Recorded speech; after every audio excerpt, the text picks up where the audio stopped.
La pizza de Léon. C'est pas d'elle que je vais parler, non. Pas du tout. Mais en fait, je profite de vous faire voir à travers cette inscription, la pizza de Léon, que je me tiens à Jérusalem et celui qui un jour veut organiser une belle prestation chez lui, il fait appel à moi-même et on fera quelque chose d'extraordinaire. Bon, pas ça le message.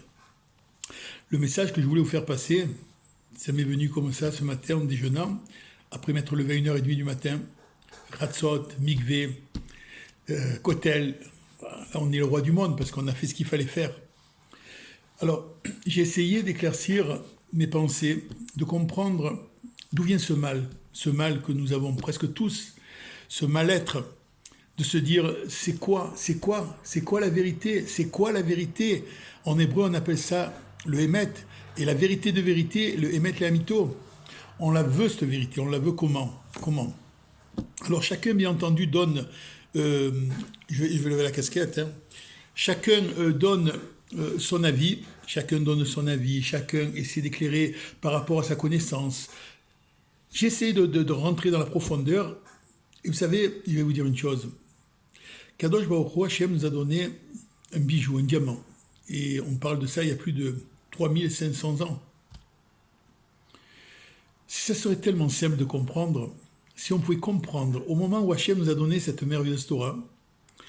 Et c'est quoi cette Torah? On peut l'imaginer à quelqu'un qui veut éventuellement, par exemple, obtenir quelque chose, ne serait-ce qu'un emploi du temps, pour être en forme, faire un régime, on va dire un régime. Alors ce régime, tu le tiens à la perfection, avec une alimentation très saine, avec certaines doses, avec un temps entre chaque repas.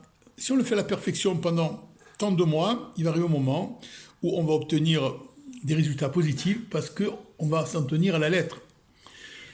Je fais une parabole pour dire que Kadosh Baruch Hu nous a donné cette Torah extraordinaire et merveilleuse qui, moi, je découvre chaque jour, pour nous faire comprendre que c'est quoi, le but c'est quoi?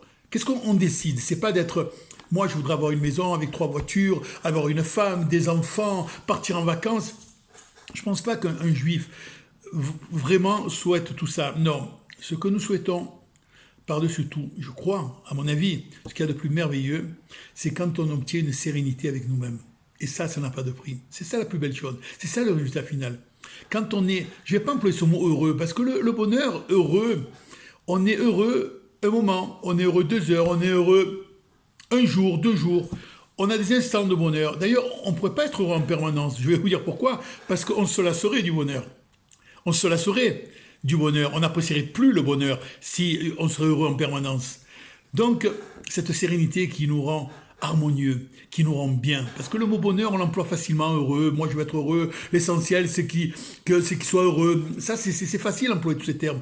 L'essentiel, non, c'est de trouver cette sérénité. Et pour l'obtenir, cette sérénité, il n'y a pas 26 solutions, il n'y en a qu'une. Il n'y en a qu'une, c'est ce mode d'emploi que nous a donné Kadosh Baruch Hu depuis l'alliance qu'il a fait avec Abraham. Et à ce moment-là, on a compris que bien sûr que c'est difficile, bien sûr que par moments c'est compliqué, surtout quand on a été loin, mais on ne demande pas de monter 613 marches d'un coup, on demande simplement, prends une première marche, prends la seconde, mais fais-la avec ferveur, fais-la avec désir. Et tu sais que ton but, tu l'atteindras quoi qu'il arrive. Et c'est quoi le but dans cette création, dans ce monde? C'est de se rapprocher de notre Créateur, de notre Papa. Et c'est ça. Ça, c'est le mode d'emploi que j'édifie quiconque, après je m'exprime peut-être pas bien, mais pour connaître cette sérénité que nous recherchons tant. Alors bien entendu, on annonce des merveilles. Je crois qu'on n'est pas conscient de ce qui va nous arriver, la Géoula c'est maintenant. Alors toute cette souffrance, moi je dis exercice, je dis plus souffrance, avec une longue vue, on va la regarder, on va se mettre à rire. Quand on va voir le bonheur qui nous attend, et le bonheur qui nous attend, c'est pas demain, c'est maintenant. À tout moment, à chaque heure, ça peut arriver, et ça va arriver. Le tout, c'est d'y croire au fond de soi-même. Mais de comprendre que pour tenir dans ce monde, un monde de jungle, on va dire, il faut à chaque instant comprendre qu'on doit suivre le mode d'emploi que Hachem nous a donné. Et ça, bien entendu, pour pas répéter ce que dit tout le monde, l'étude, simplement comprendre que Hachem nous a donné des codes, il nous a donné des enseignements comme une plante. Ouais, vous savez, en Provence, pour rester un peu dans l'humour et dans mon côté marseillais, on a une plante exceptionnelle qui est merveilleuse, un aromate qui s'appelle le basilic. Et le basilic, qu'est-ce qu'on fait? Il faut l'arroser régulièrement, ne serait-ce que tous les jours. Et bien c'est comme ça, notre âme, il faut l'arroser tous les jours, notre neshama. Comment? En étudiant la Torah, en parlant de Torah, en parlant avec Kadosh Baruch Hu, avec son cœur, avec son âme, mais surtout dans un émet, dans une vérité de vérité. On ne triche pas, Hachem est avec nous à chaque instant. Kadosh Baruch Hu, il faut le mettre près de nous et comprendre qu'il est là avec nous dans tout ce qu'on fait. Et si on a compris ça, alors chaque fois on essaie de se reprendre. Bien sûr qu'on peut trébucher, bien sûr qu'on peut tomber. C'est pas grave. Hachem, il pardonne toujours. Il n'y a pas plus miséricordieux qu'Akadosh Baruch Hu.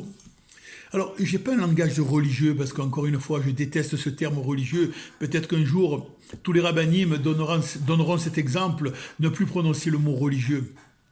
Ça fait un peu peut-être lourd pour certains que je répète sans arrêt cela, mais le mot religion, malheureusement, il nous mélange. Et nous, on est un peuple. Nous ne sommes pas une religion, nous sommes un peuple. Et nous sommes Echad, nous sommes un, nous représentons un cœur. Et Kadosh Baruch Hu, c'est ce qu'il veut de nous. Il veut tout simplement nous serrer dans ses bras. Alors, ce message, il s'adresse aussi à tous mes amis qui sont loin, très loin, je le répète encore une fois. Rentrez à la maison. Maman nous attend, papa il nous attend, rentrez à la maison. Brisez toute cette matière, venez avec l'amour, ne venez pas avec la peur et la crainte. Malheureusement, alors venez, comme disait un rave extraordinaire que j'adore, le rave Citruc, qui disait, regarde le train qui passe, il y a deux solutions, tu le regardes passer ou alors tu le prends. Alors prends-le, le train. N'attends plus, arrêtez de réfléchir. Jusqu'à quand vous allez comprendre que arrêtez de réfléchir, cette matière qui vous absorbe, qui vous mange la vie. La plus belle des choses, c'est prendre une vraie décision. La décision, c'est dès maintenant faire sa valise, tranquillement, avec amour, mettre tout à plat et venir en terre d'Israël, là où coule le lait, le miel. Là où les pierres sont des diamants. Moi, je vous le dis, je suis un témoin. Il y a 3 ans que je suis en Israël. Je suis un méraglim, je suis venu explorer la terre d'Israël. Il y a plus que le lait, le miel, il y a plus que les diamants. Il y a l'amour, il y a la lumière, il y a la Shekhina, il y a la présence divine. On attend juste l'étincelle qui va déclencher la Géoula. Mais la Géoula, elle est là depuis tellement longtemps. Maintenant, mes frères, mes sœurs, réveillez-vous, réveillez-vous. Ça suffit. Ça y est, ce sommeil, on se réveille maintenant. C'est le moment de se réveiller. Oh, jusqu'à quand on va dormir? Alors, comme je vous ai dit, cette plante qui s'appelle le basilic, même pendant les périodes hivernales, qu'est-ce que moi je la congèle et elle est aussi belle, elle reste intacte. Ça veut dire qu'il faut toujours penser qu'il faut arroser notre neshama. Toujours arroser notre neshama avec de la pensée, avec de la tzignout. Comprendre que, bien sûr que moi, le premier, je lève les mains très haut en disant « il n'y avait pas plus orgueilleux que moi ». Il faut le reconnaître. L'orgueil, elle fait partie de notre partie animale. On n'est pas coupable d'être orgueilleux, simplement de comprendre que quand on connaît les valeurs d'un juif, quand on connaît ce qui nous attend maintenant, eh bien notre travail c'est de lever ces clipotes, ces résidus qui en nous. C'est un gros travail bien entendu, sinon ce serait tellement facile et on n'apprécierait même plus. Mais c'est ça, c'est quand on fait un travail sur nous, voyez, et que au début c'est dur, mais après grâce à Dieu, vous savez, au début on lève des poids haltères, 20 kilos, 30 kilos, jusqu'à 100 kilos, on arrive à relever 100 kilos. Mais dire, waouh, 100 kilos, j'en reviens pas, ben voilà. Moi, le premier, je fais du sport depuis 3 semaines, et je remercie ma fille qui m'a encouragé. Papa, tu as pris du poids, tu as raison. Et j'ai déclenché grâce à Dieu. Mais je me lève 1h30 grâce à Dieu, je fais ce qu'il faut faire. Bon, ça fait orgueilleux en vous disant tout ça.